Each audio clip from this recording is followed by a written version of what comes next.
Huwag tayong matakot. Ang daming nagsasabi sa akin na mahina daw yung pananampalataya ko kasi daw lumipat daw ako umalis daw ako ng JIL. Jesus is Lord o Judas is Lord ni Joel Villanueva. Aba, dumarami na po ang umalis. Natunaw na ang Judas is Lord dahil sa katraidoran sa bayan.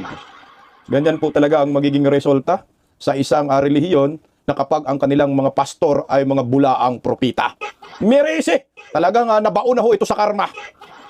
Senator Marcolita nagmistulang nagpaalam na po sa kanyang programa sa maraming mga supporters niya. Dahil ayon sa kanya, ay aarestuhin na daw siya ngayong linggo. Pero, bali-balita na yung arresting team laban sa kanya ay nagkagulo daw. Patay ka daw. Wala daw gustong mag-aaresto. Sige, arestuhin niyo po itong isang miyembro ng Iglesia ni Cristo na pinagkakatiwalaan ng kanilang relihiyon. At siyempre, yung si Senador Marcolita ay pinagkakatiwalaan din ng maraming Pilipino. Dalawang relihiyon po ang ating pag-uusapan ngayon. Subalit magkaiba po ng kanilang prinsipyo. Yung isang relihiyon gusto ng transparency at accountability. Ito po yung Iglesia ni Cristo.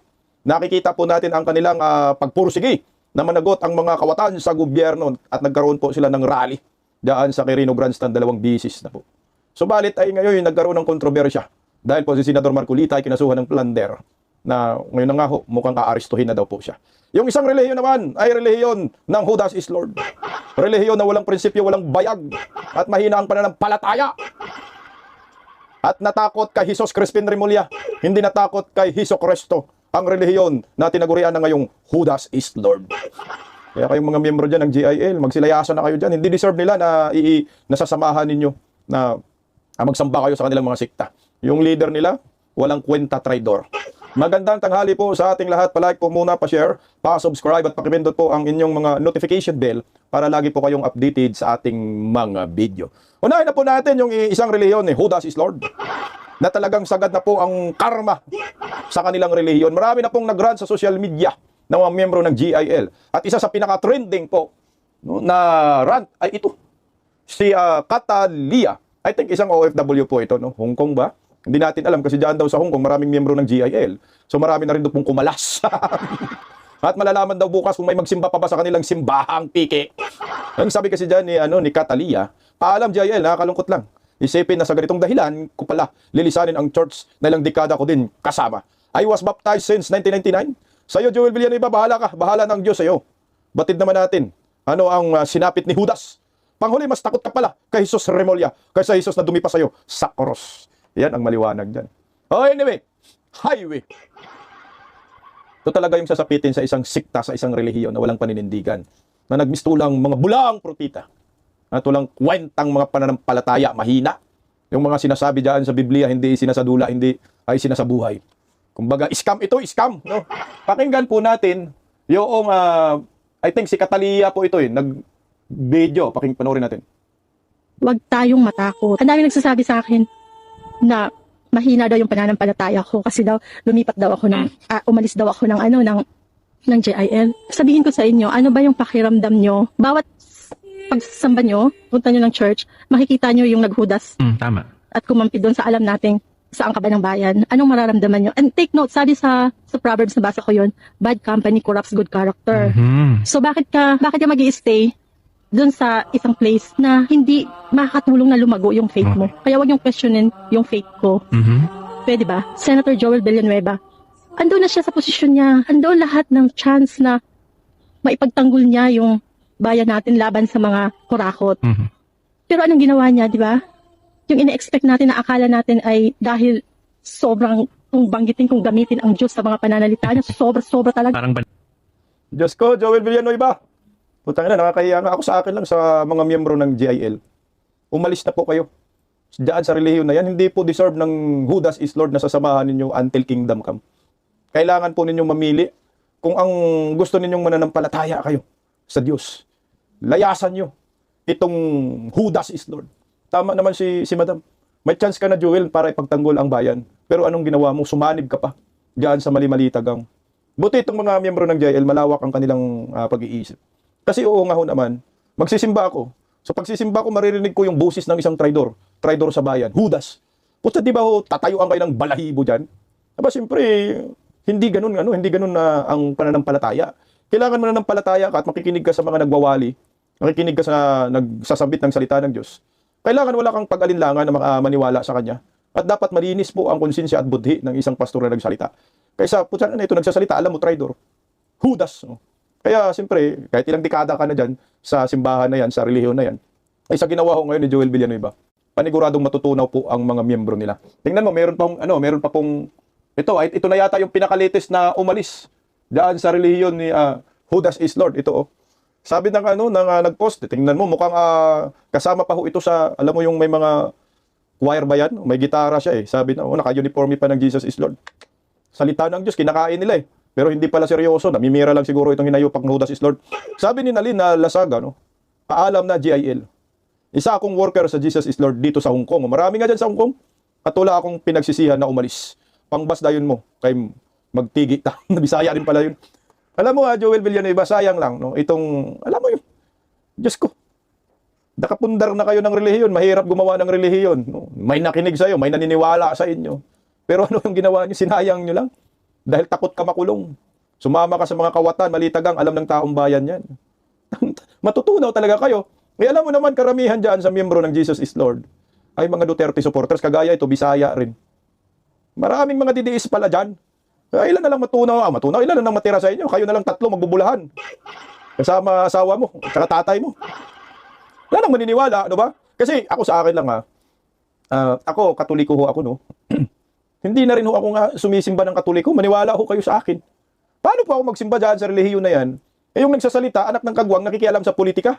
Nagrarally, mga anti-Duterte, puta. Baka mabato ko pa ng durian, ang pare, no? Sim lang din sa kanila. Bakit ba ako manatili dito sa GIL? Isipin mo, worker yan talaga. Pag sinasabi mong worker, mga full-time yan, no? Malaking tulong yan sa, sa relihiyon, sa sikta nila. Hindi na ako mananatili. Talagang lalayas ako dito sa relihiyon na to. Kaya ako sa inyo, mga miyembro ng GIL, sabi ko nga nung nakaraan, maghanap na kayo ng relihiyon. Nalipatan ho ninyo. Kung ayaw nyo sa Katoliko, kasi mga pare din, mga tambaluslos. Mamili kayo sa Iglesia ni Cristo at sa Kingdom of Jesus Christ. Mas nakakahangap ang QGC, Bakit? Ayan, nagpa-crucify si Pastor Apollo Sikibuloy sa paratang ng gobyernong nakangiwi ang panga. Yan dapat ang ginawa mo, Joel Villanueva. Kung alam mo, wala kang kasalanan at kung alam mo, naniniwala ka sa Panginoong sinasamba mo, kung sino man, sige, sabihin, ipakulog niyo ako. Pero hindi niyo matitibag ang aking pananampalataya sa Diyos. Kaya yan, ubos na, tunaw na ang miyembro ng Jesus is Lord. Sabi naman ni Kung Kiko Barsaga, hindi naman ni Kung Kiko talaga, tama lang Kung Kiko na umalis ka na sa kongresista. Di ba umalis na expulsion dahil para makabanat ka. Kasi pag ito, sisitahin ka na naman ng kongreso. Malaya ka na, Kiko Barsaga. Sabi ni Kiko, sana wag nyo nang kasuhan si Senator Joel Villanueva. Kasi nga, hinahanap ng taong bayan. Bakit wala pa rin warrant of arrest mo? Na pa si Marcolita na hindi naman naglima sa kaban ng bayan. Sobrang nabas na nga siya noong lumipat siya kay Tito Soto. Dami ring umalis sa Jesus is Lord na simbahan niya. Kawawa naman kung ipapakulong nyo rin siya dahil sa flood control. Yan ang masaklap yan. Umalis ka, naniwala ka, hindi ka kasuhan, pero papakulong ka pala, wala rin. So lalong iyak ka dyan. Ito, alam mo, Judas is Lord? Okay na sana Galit ako sa korupsyon. Mr. President, bakit ang blood bank ay pinagbantay natin kay Dracula? Kaya ang resulta, ito, ayos na mga banat ni Joel Villanueva dito. Akala mo totoo, plastic pala. Mr. President, hindi pangalan ng kalye ang pinapalitan. Uy! Kaluluwa ng bayan natin ang pinapalitan. Naku, ganda sana ng mga banat mo dyan. Na for almost 40 years hindi ginagalaw. Naku, ganda. Na for almost 40 years. Hindi basta-basta pinakikialaman. Bakit? Kaluluwa ng bayan to. Naku, ganda, no? Now you see, with your own eyes, on television, now you hear the complaints of the people. Naku, ang ganda. And I will use and borrow the words of Senator Bato de la Rosa. Yung mga nagdarahop, yung mga naghihikahos, mga nangangailangan ng tulong, nangangailangan ng ayuda ng gobyerno, umaasa sa tulong ng gobyerno. Daming umawa sa kanya dyan. Sasamantalahan natin. Para lamang ma-extend ang termino natin. Para lamang ma-abolish ang Senado. Mr. President, kung gusto ng taong bayang i-abolish ang Senado, I don't mind. If it is the will of the people, I don't mind. Ano mang klaseng gusto ng ating mga kababayan? Dalhin man ang ating bayan sa kangkungan. Dalhin man ang ating bayan sa impyerno. Kung yan ang gusto ng taong bayan, susunod tayo. Respetuhin natin. Lol, ikaw ang magdadala sa taong bayan sa impyerno. Na ngayon, na malapit na tayo sa impyerno, nasa bunganga na. Ganda ng mga birada dyan ni Joel Villanueva, no? Ako'y tutula, mahabang mahaba. Ako'y uupo, ambot sa imo.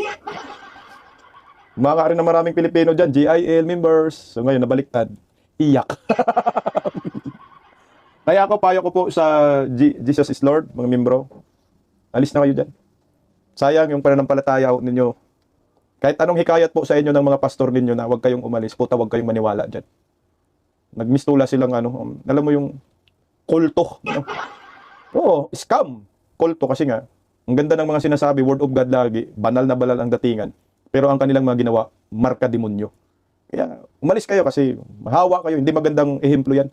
Hindi magandang halimbawa kasi dapat ikaw ay magiging magandang modelo sa inyong mga relihiyon.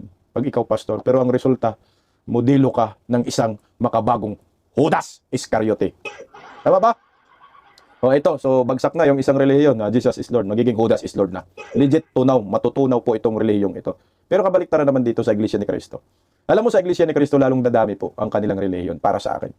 At maninindigan po sila para sa katotohanan. Lalo pong mag-multiply sila. Kasi sa nakikita ko, mas malakas ang pananampalataya ng Iglesia ni Cristo. Ikumpara mo sa Jesus is Lord, wala sa kalingkingan. Bakit po? Nakailang bisis na ba nagrally yung Iglesia ni Cristo? Maraming bisis na. Pero yung Jesus is Lord, hindi po nagrally. Yung Kingdom of Jesus Christ, Pastor Apollo Kibuloy, matindi yung laban nila. Ito yung gusto kong ipromote sa maraming Pilipino.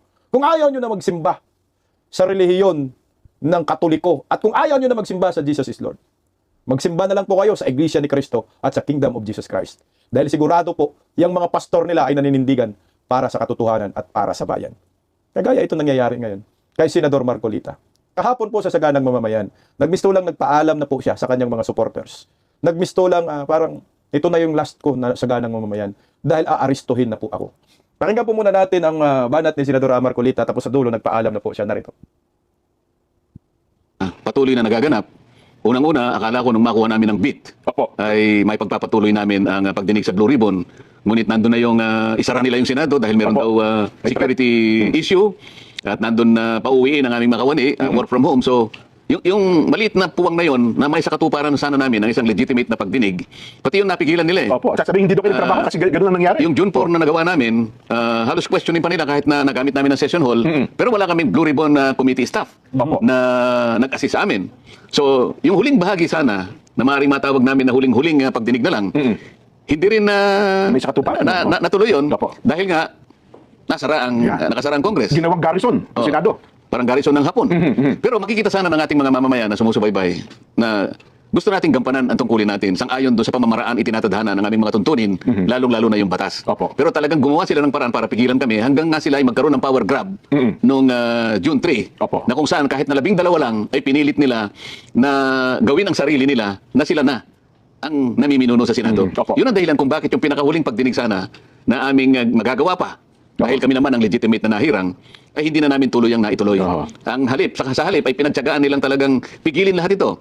Hanggang sa makuha nga nila noong Miyerkules sapagkat nagkaroon ng special session, nawala na talaga sa amin yung liderato, lalong-lalo na yung Blue Ribbon Committee. Ang inyo pong pagkakasabi. Bago riyan, sinong may kasalanan dyan? Kung bakit naagaw na ng tuluyan ng mga kawatan ang liderato? Ito, si Judas. Judas is Lord. Si Joel Villanueva. Ang Judas is Lord ang may dahilan dyan.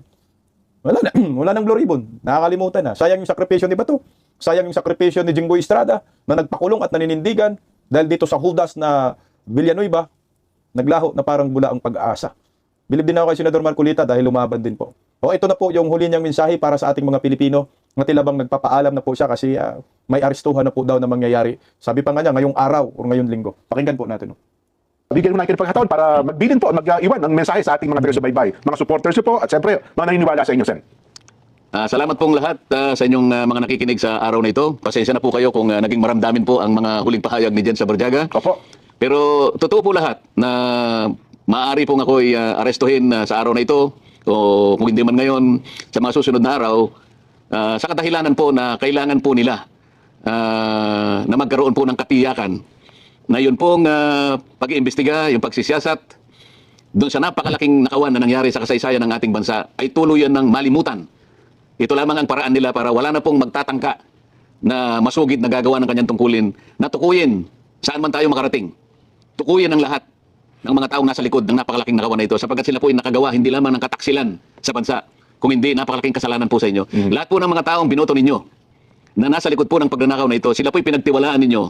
Inakala po ninyo na silang gagawa ng mabuti para sa inyo, sapagkat yun naman ang inaasahan ninyo na magiging kapalit ng pagtitiwala sa inyo, sa kanila. Ngunit, sa halip po ng pagtitiwalang yon, ay ninakawan po kayo. Harap-harapan po, kagaya ng sinasabi namin. Yan po ang kanilang gustong iwasan ngayon. Yung makilala sila ng lubusan at tuluyan. Kaya lahat po ay gagawin nila. Huwag po kayong mawawala ng loob. Alam ko po na ito'y pansamantala lang. Alam ko pong hindi magpapabaya ang Panginoon Diyos. Siya po ang gagawa ng paraan upang malutas po natin ang problema ng hinaharap ng ating bansa. Pansamantala, dyan lang po kayo. Tibayan po ninyo ang inyong kalooban. Hindi po tayo matatalo sa ating ginagawang pakikipaglaban. Salamat po sa inyo. Grabe, no? Matindi talaga itong gobyernong Marcos. Minagic nila, no? Kung paano po makonect si Senador Marcolita dito sa plunder case. Kasi yung kaso niya dyan sa Comelec, binasura na nga ho yan eh. Yung mga commissioner, I think unanimous decision, walang basihan yung paglabag di umano sa omnibus election code ni Senador Marcolita. Kaya natapos na yung kaso. At saka tandaan po ninyo, wala pong pera ng bayan na winalda si Senador Marcolita or plinander. Wala po, walang kinurakot eh. Yan po ay pera ng private individual na gustong tumulong sa kanya sa pangangampanya. Anak ng kamuti talaga, bilib na bilib ako dito sa bangag na to. No, ito po yung mukha ng gobyernong ito, ng gigipit, no, tinatakot ang mga kritiko at ang gustong lumaban sa korupsyon, ipapakulong. Ngayon po, ano kaya yung stand ng Iglesia ni Cristo dito? Dito po masusubukan ang Iglesia ni Cristo. Kasi alam naman natin si Senador Marcolita, hindi naman yan tumakbo sa pagka-senador kung walang basbas ng Iglesia ni Cristo. At malaki po ang papel ni Senador Marcolita sa relihiyong yan. Hindi basta-basta pala yung katayuan ni Senador Marcolita. Sana magkaisa ang INC at huwag po pumayag na basta lamang daguhin, arestuhin si Senador Marcolita na walang basihang mga kaso. Kasi ang sabi ng Comelec, wala naman ang kaso. Bakit po natin na ipapakulong yan? Bakit natin kasuhan ng plunder? Matindi talaga si Boying Remulla. Kaya si Joel Villanueva, takot kay Jesus Crispin Remulla, hindi takot kay Hesus Cristo. Kasi may papakulong ka talaga. Grabe yan. Tindi, no? Tindi ng kanilang ginagamit. Pero ito, meron pong lumalabas na mga post sa social media, kumakalat na impormasyon, na umano yung arresting team ni Senador Marcolita ay wala pang tumatayo. Ayan, galing po yan kay Maximo Asuncion. Di natin alam sino to. Iglesia ni Cristo ba to? Latest mula sa Camp Crame, nagkaroon ng tensyon sa command conference ng PNP DILG magkasama. Walang may gusto mag-serve ng warrant kay Senador Marcolita. So isa lang ang ibig sabihin yan. Talagang tama yung sinasabi ni Senador Marcolita na may warrant of arrest na laban sa kanya. Na anytime, sabi nga niya, ngayong araw, kagahapon to, sinabi niya, or ngayong linggo, sa Makalawa ay aarestuhin na siya. Eh ang problema ngayon sa PNP kung totoo po ito, wala namang gustong mag-serve ng warrant of arrest. Alam mo kasi, halata na eh, no? Masyado ng halata. Mantakin mo ha. Si Senador Marcolita, walang winalda sa kaban ng bayan, walang kinurakot, walang plinander. Pero kakasuhan ka ng plunder, lalabasan ka ng warrant of arrest, ipakulong ka, anak ng kagwang, masyadong halata na. Siguro sabi ng PNP, huwag po namin, bakit namin arestuhin na yan, anak ng kagwang? Kung legit to na nagkakagulo, marami rin mga kapulisan na miyembro ng Iglesia ni Cristo. Malamang alam din nilang sitwasyon, hindi po pwede ito. Bakit namin na-arestuhin ang kapatid naming si Rodante Marcolita na maliwanag naman sa sikat ng araw, hindi kasama to sa flood control. At ang gusto magpa-aresto ito yung mga sangkot sa flood control. Nako, ako sa akin lang ha, kung maninindigan lang itong mga kapulisan sa katotohanan, hindi talaga sila mag-serve ng warrant. Sobra na po ito. Kay Tatay Digong, kay Senator Bato, Diyos ko, ito naman, kay Jinggoy Estrada, ito naman kay Marcolita, anak ng kagwang, lampas na talaga sa impyerno ang kanilang kasamaan, no? Mukhang si Satanas hindi nakakayanin ang kasamaan ng hinayupak na gobyernong ito. Anong ba siyan? Bakit arestuhin? Plunder case? Alam mo kasi pag sinasabi mong plunder, ng plunder ka ng pera ng bayan. Yung kagaya ng flood control, yan, plunder talaga yan. Mas makulong pa si Senador Marcolita kumpara kay Joel Villanueva. Anak ng kagwang. Joel Villanueva. Tsaka kay Chis Escudero. Papayagan kaya ito ng Iglesia ni Cristo? Ito na, nagkagulo na daw sila eh. Kahapon po yan na post. Kahapon din nagsabi si Senador Marcolita. Mukhang arestuhin na daw siya ngayong araw, so hindi pa nabuo yung arresting team. So sino kaya yung mag-aresto? Malamang kung sino po yung mag-serve ng warrant of arrest. Kaya Senador Marcolita, mapupromote maging general. Kasi para sa akin siyempre pipilitin ni Baki yan, pipilitin ni Bongbong, arestuhin muna. Yan naman ang gusto nilang mangyari dyan. Kasi kung magtagumpay sila, na ipakulong si Senador Marcolita, yan ang malaking mensahe dyan. Tingnan mo kay Tatay Digong, si Duterte nga, napakulong namin, former president, pinadala namin sa dahig, kayo pa kaya? Si Jinggoy nga, napakulong namin senador, kayo pa kaya? Malaking na mensahe niyan sa mga politiko. Si Marcolita nga wala mang nilima sa kaban ng bayan, walang plinander. At suportado pa ng malaking simbahang Iglesia ni Cristo. Napakulungan namin, kayo pa kaya? Kaya magiging ipupursigin nila talaga na si Senador Marcolita ay ipa-aresto at ipakulong. Ano yan? Pananakot nila yan Kasi nga, ang purpose nga nila, magkaroon ng kunas para mag-extend ang kanilang termino. Pero, Mag-ingat po kayo, mga hinayupak ng mga kawatan sa gobyerno. Baka dito na magsisimula yung tinatawag na People Power Revolution. Baka bigla ho magsilabasan ang mga INC at mapuno ho ang kalsada mula Commonwealth Avenue, papuntang EDSA, papuntang Quezon Avenue, papuntang Maynila, papuntang TAF, Liwasang Bonifacio, Luneta, Mindiola, Malacanang, patay tayo dyan. Sa akin lang, ito yung nakikita ko. Hindi ho papayag itong Iglesia ni Cristo na yung kanilang miyembro sa simbahan na ang hangad lamang ay mapanagot ang mga kurakot sa gobyerno ay ipakulong ni Jesus Crispin Remulla sa utos ni Bagag. Siguro mapupuno po ang kalsada. Sa akin lang. Ang dami mang Iglesia ni Cristo, ilang milyon ba ang Iglesia ni Cristo? 15 million na ba sila? 11 million? 10 million? Kahit 2 milyon lang lalabas sa kalsada. Wala, people power na yan. Yan ang nakikita ko dyan. Kung ipagpumili talaga nila ho ito. Kasi gusto man nila takutin ang mga senador, kagaya ni Joel Villanueva, walang bayag, walang pananampalataya. Yan ang magiging mensahe dyan. Pero magiging magulo po ang bansang ito kapag inaristo na po si Senator Marcolita. Hindi papayag ang Iglesia dyan. Naarestuhin ng ganun-ganon. Iwan ko lang kaya. Kung ano pong magiging reaksyon nila. Pero sa nakikita ko, babaha ng Iglesia ni Cristo sa kalsada. Sasama po tayo dyan. Kasi malayo po ang paninindigan ng Iglesia ni Cristo kumpara dito sa Jesus is Lord. Halos magkapariha ang paninindigan ng Kingdom of Jesus Christ at Iglesia ni Cristo pagdating po sa bayan at pananampalataya at para sa bansang ito. Mahal nilang Pilipinas. Kaya lumalaban sila ngayon. Nauna lang na pinadaw ng Kingdom of Jesus Christ kasi nga talagang number one supporters ni former President Rodrigo Roa Duterte. Alam mo, Joel Villanueva, mga ibang relihiyon, wag po kayo matakot dito sa Jesus Crispin Remulla. Matakot po kayo kay Hesus Kristo. Naalala ko po doon kay Pastor Arquibuloy. Galing lang po yun sa bunganga ni Boying Remulla. Ang sabi ni Boying, talagang may basihan daw yung kaso ni Pastor Arquibuloy.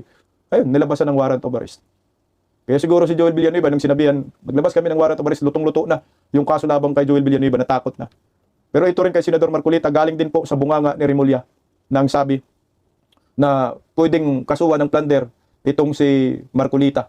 Magpapatulong po siya sa Kumilik. Pero sabi ng Kumilik, wala na nga ho. Alam niyo po ba kung sino dapat ang imbestigahan ngayon? Si Jesus Crispin Remulla. Mantakin niyo, pumaldo ha. Pati yung asawa niya, ito yun. Sila dapat yung makulong. Pumaldo. Grabing kayamanan ito. Pakinggan natin. Ay, hindi pala yan. Grabe oh. Paldong-paldo si Boying oh. Tumaas ng mahigit 19 na milyong piso ang net worth ni Ombudsman Jesus Crispin Remulla at kanyang asawa sa loob ng 3 buwan. Grabe, 3 Base months sa na ka. kanyang Statement of Assets, Liabilities, and Net Worth o SALN. Mula sa mahigit 441 million pesos noong October 2025, umakyat ito sa mahigit 461 million pesos nitong December 2025. Tingnan mo naman, salin yan ni Boying ha. Hindi pa kasama yung hindi nilista. Boying, 461 million. Net worth ng mag-asawa. Sana all. Paldo. Sa loob lamang ng 3 months. Grabe. Tinaas ang 4.39%. Anak ng kagom, nagiging 441 million, nagiging 461 million na. Putang ng paldo tong animal na to. Dapat itong makulong, maimbestigahan din. Oh. O katumbas ng 4.39% increase sa kanilang net worth. Tumaas din ang halos 36% ang halaga ng kanilang real properties. Bumaba naman ng 2.87% ang idineklara nilang personal assets mula sa mahigit 358 million pesos noong October 2025, bumaba ito sa higit 348 million pesos noong December 2025. Hindi naman nagbago ang kanilang idineklarang liabilities. Di ako naniniwala dyan. Ang ina mong Boying, oh. Yan dapat yung ikulong tong mga hinayupak ng mga to. Dapat makarma kayo. Kunti na lang. Kunyari, si Senador Marcolita, ipakulong nila, plunder. So, ilang taon na lang ang paghihirap. 2026, 2027, filing of candidacy na. So, ano na lang, mga 2 years na lang. O sige, sabi si Jinggoy, kulong nyo na ako ng 2 years. Pag si Inday Sara namin maging presidente, lalaya naman ako. 6 years ako malaya. Kayo naman nagpakulong namin ng 6 years. Kaya after Inday Sara maging presidente, alam naman natin, Duterte pa rin maging presidente. Kaya makukulong talaga itong mga animal na to. Kagaya ng isa na to. Kailangan makulong din to. Kinasuhan din pala. Kinasuhan sa Pasay City Prosecutor's Office si Defense Secretary Gilberto Gibo Teodoro ng grupo ng mga abogado at concerned citizens kaugnay ng umano'y irregularidad sa kanyang citizenship records at paggamit ng dayuhang pasaporte. Si Cherry Light, sa report! Naunahan ni Atty. Russell Miraflor ang pag-hain ng reklamo na kinabibilangan ng perjury, falsification of public documents, grave dishonesty, grave misconduct, at conduct Patay. prejudicial to the best interest of the service. Sa kanilang joint complaint affidavit, hiniling ng mga complainant sa piskalya na magsagawa ng preliminary investigation kaugnay ng umano'y hindi pagkakatugma ng mga record na may kinalaman sa Maltese citizenship at passport ni Defense Secretary Gibo Teodoro. Ayon sa mga dokumentong isinumiti ng grupo, may visa pa umano ang Maltese passport ng kalihim mula December 22, 2016 hanggang December 22, 2026. Lumitaw rin sa mga record na nakapag-apply o nakapag-renew umano siya ng Philippine passport noong March 2017. Iginigiit ng mga complainant na dapat maberipika kung naideklara ng tama ni Teodoro ang kanyang citizenship status at kung nasunod ang lahat ng legal requirements bago siya tumakbo sa Senado noong 2022 elections at bago italagang kalihim ng Department of National Defense noong 2023. Binigyan din ni Miraflor na hindi umano ito isang political attack kundi panawagan para sa masusing pagsusuri ng mga opisyal na record at matiyakang pagsunod sa batas. This is actually a case. But we want the OCP or Office of the City Prosecutor of Pasay to investigate further so that we can have a real case. Hiniling din ng grupo sa Office of the Solicitor General na pag-aralan kung may batayan para sa paghain ng co-warranto case sakaling mapatunayang may kakulangan sa legal na kwalifikasyon ng kalihim sa paghawak ng kanyang posisyon. Samantala, una nang nilinaw ng Department of National Defense na matagal nang isinuko ni Teodoro ang kanyang foreign passport bago pa man siya naghain ng Certificate of Candidacy para sa 2022 elections. Ayon pa sa DND na ipaalam na rin umano ang usapin ng nasabing pasaporte sa Bureau of Immigration, Commission on Elections at Commission on Appointments bago nakumpirma noon ang kanyang appointment bilang Defense Chief ng bansa. I am asking for an investigation because as of now we don't have certified copies so that the cases, a case, if any, will have a latest standing for it. Because we cannot rely on certified copies. Para sa Diyos at sa Pilipinas kung mahal, Cherry Light, SMNA News. Dapat ipakulong na rin yan. Dapat ipakulong na yan si Gibo.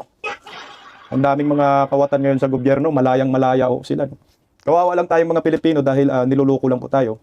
Sila pala dapat ang makulong. Remulla, Gibo, itong mga traidor. Pagta-traidor yan sa bayan, mantakin mo Ikaw, Department of National Defense Secretary, pero multi-citizenship ka. Sarap magmura, no? Wala na, niluluko na tayo ng mga animal na to. Parang mga ginawa tayong tanga, no? Mga Pilipino rin, hindi rin nagre-react dito. Buti pa si SMNI, dinalita yung mga ganito. Pero yung ibang mainstream media, puta tahimik. Sila ang dapat makulong. Ilang taon na lang, parang ang tagal ng 2 taon, anak ng kamote. Kailangan na makita na natin itong mga kurakot, mapagsamantala sa gobyerno na himas-rihas na. At ang makagawa lang dito, si Vice President Inday Sara Duterte. Ako sa akin, yung gusto talaga nilang impeach Inday Sara, i-convict nila si Inday Sara sa impeachment court, kaya binabraso yung mga senador, kagaya kay Senador Marcolita, nananakot, kagaya kay Joel Villanueva, natakot, no? Pero walang conviction yan, para sa akin, zero. Dadaan sila sa butas ng karayom. Walang conviction dyan sa impeachment court. Makukuha nila dyan trial by publicity, demolition job. Mautak yung defense niya ng team ni Inday Sara. Si Trillanes, kinuha rin nilang witness. Si Madriaga, kinuha din nilang witness. Pwede pala yan, no? Nabatas, no? Yung mga nag-akusa, pwede rin magiging witness. Kung may i-cross examine. Utang ina kayo, patay ka Trillanes, kaya si Kapunan, biglang nirigla kahit minupos na. Kaya conviction, zero. Wala po tayong, dyan, mag-iisipan. Itong si Joel Villanueva, lumipat lang yan, hindi sa impeachment, kundi sa Blue Ribbon Committee hearing. Tingnan mo, tahimik na yung Blue Ribbon Committee, hindi na mag-imbestiga. Sayang, si Senador Marcolita, agresibo mag-imbestiga, lumaban sila. Pero wala, dahil kay Judas is Lord, naagaw yung liderato. At hindi na po mapagpatuloy pa ang pagpapalabas ng 18 ex-soldiers diyan sa Blue Ribbon Committee. Sinabi na po yan ni Erwin Tulfo Bindalo na tuta ni Panpilo Lacson. Mabuhay po tayo mga Pilipino. Tuloy lang ang laban, Senador Marcolita. Sana INC, tulungan po natin itong matapang na Senador Rodante Marcolita.